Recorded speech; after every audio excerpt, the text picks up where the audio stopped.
Hi, this is Ashley Applegate, and today at KWI on the Couch, we're joined by Sam Johnson.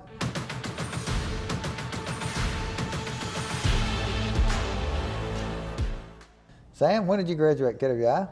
I graduated in August 28th of 2018. Okay, so been on the road a few years. Tell us a little about your first job. First job was in Morgantown, West Virginia. Actually, a good buddy, Andrew Hildebrand, got me on. He was a general foreman out there. He graduated high school with my brother, so he pulled some strings and got me a spot. Okay, so that first job, were you nervous headed into work? I was clueless. Okay. My mom gave me $500 to get there, and I stayed in Jesse Fizer's camper with Ben Dryden. We was working night shift. All right. Yeah. So what was the weld test to get on that job? Oh, it was a combo 160 that I definitely should have busted. Just, you take all them tests at KWI, but when you get out in the field, the nerves hit you. Okay. And kind of everything goes out the window because you got these shaky hands when you're trying to come around the side of it. But the Lord was looking out for me, and Hildebrand and the QC was all looking out for me, and I got the job.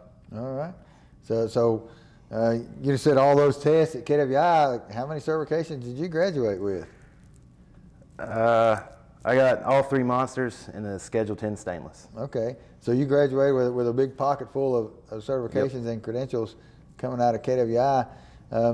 If you could think back, maybe at KWI or going into a job, what's been the hardest weld test you've ever had to overcome? Probably aluminum pipe. Basically, everything you know about TIG welding and pipe welding, throw it out the window. Okay.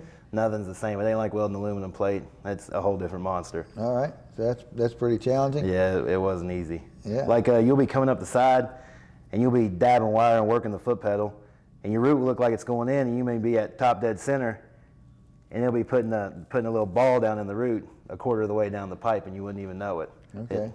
Something else. Yeah. Different alloys are challenging, for sure as you get into those different industries. What's been your career since that first job? Where all have you been? I've been everywhere from the Virgin Islands, the Bahamas, to California, North Carolina, all over the Southeast, pretty much all over the United States. I left that job, that was just a 3-week outage.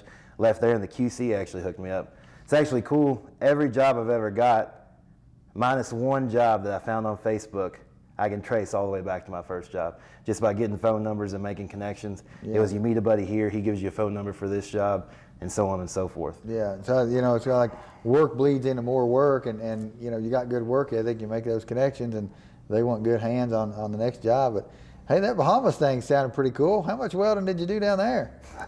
Didn't weld anything. I was Didn't already. weld any? Yep. All Using right. them pocket full of certs I got. Okay, so tell us about that. Basically, I got hooked up with a guy, and he needed some riggers to go down to a Disney private resort and put up like I think it was either 50 or 60 foot Christmas tree, just doing some rigging using our certs that we got.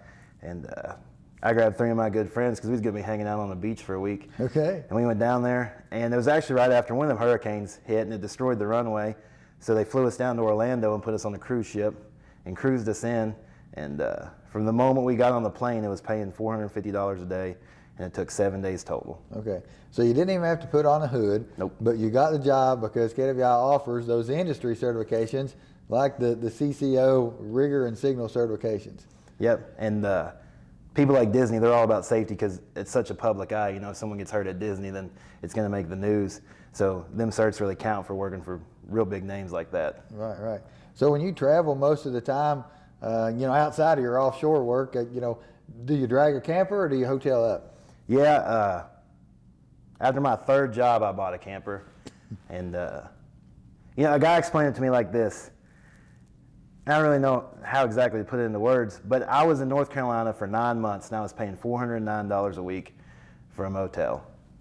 That's just putting money in somebody else's pocket. Right. So you go and buy a camper, and you have a $400 or $500 payment, and then a $600 lot rent.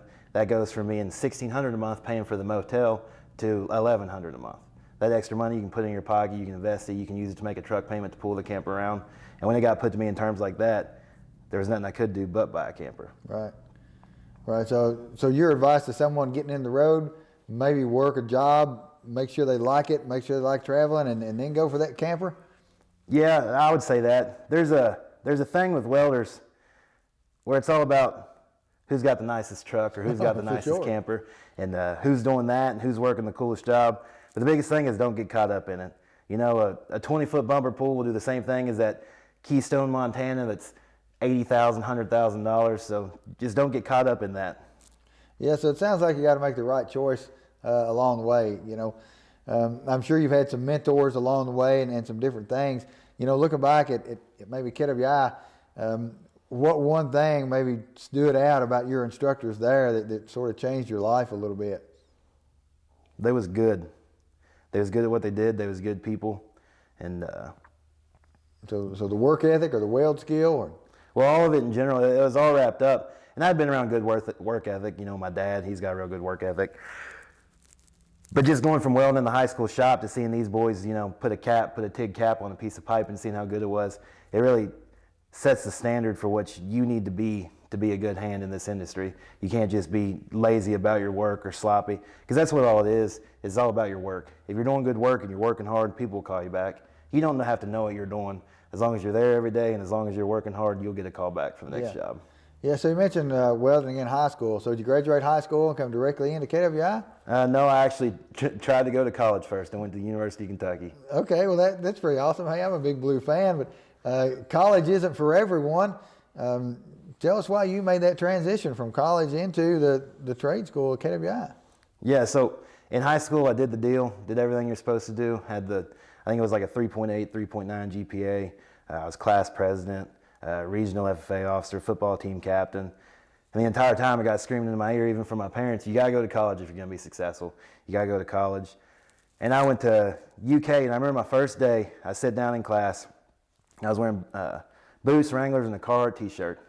And there was another person there in blue jeans. And I got out of class, and there was a little like pavilion thing, and I sat down on the park bench, called my best friend and said, I don't think this is going to work out. He's like, why is that? I said, it don't seem like my type of people. You know, it's a rat race that I don't want to get caught up in. And that same buddy that actually went to KWI, and he was sending me pictures of $3,000, $3,500 checks. I was like, well, this ain't for me, and I can't go home and be lazy. And I really didn't know a whole lot about welding. I just knew I wanted to make money. So I went to KWI, and I actually fell in love with welding. So it didn't start, it was just a means to not be lazy and a means to start getting ahead. And when I finally got into it and started realizing what exactly it was, that's when I fell in love with it. Yeah. So good wages all throughout, provided great for you and your family and the things that you require in your life. Yep. All right.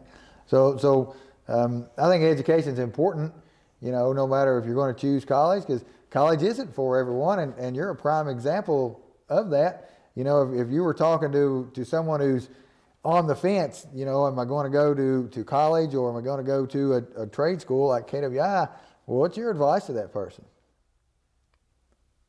When you're at that age where you're 17, 18 years old and you're graduating high school, you're going to have a lot of people screaming in your ears.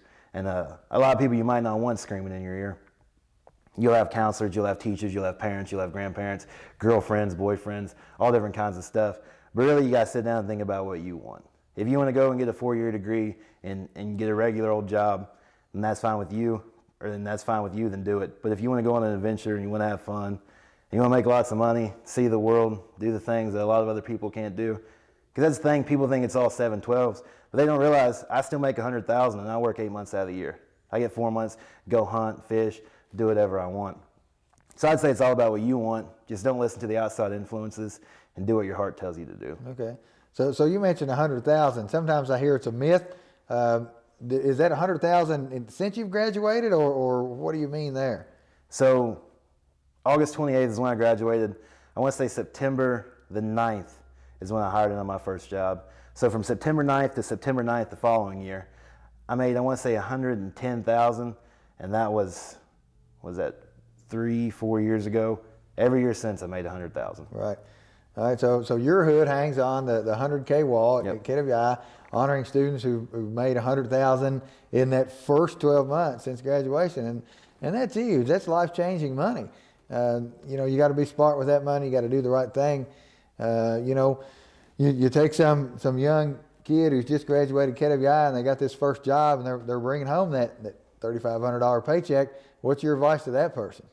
Exactly what I said earlier, like about the whole getting caught up in the welder lifestyle. So that first job, I was driving a single cab long bed, 4.3 Chevy 5-speed 2-wheel drive that burnt literally a quart of oil every 200 miles. And I would see all these other boys in the parking lot, and they'd have a brand new Duramax or a brand new Cummins, and it would just, you know, be like, well, they can do it, why can't I? That's the thing with it. There's a lot of guys, see, I take, you know, 4 months off a year and still make good money, but there's a lot of guys that get so consumed in bills on things that ain't eventually going to make them money that they can't just take 4 months off. When they get laid off on a Friday, by Monday morning, they got to be somewhere else, or they're not going to be able to feed their family or make their truck payment. So the biggest advice I give to an 18, 19-year-old kid getting out here and making $3,500 is don't get caught up in the lifestyle. Like that 2009 Dodge would do the same thing as that 2022 Dodge. Right. Yeah, I agree with you. All right, Sam. Well, hey, we appreciate you coming in. It's Ashley Applegate. Today we've been joined by Sam Johnson at KWI on the couch.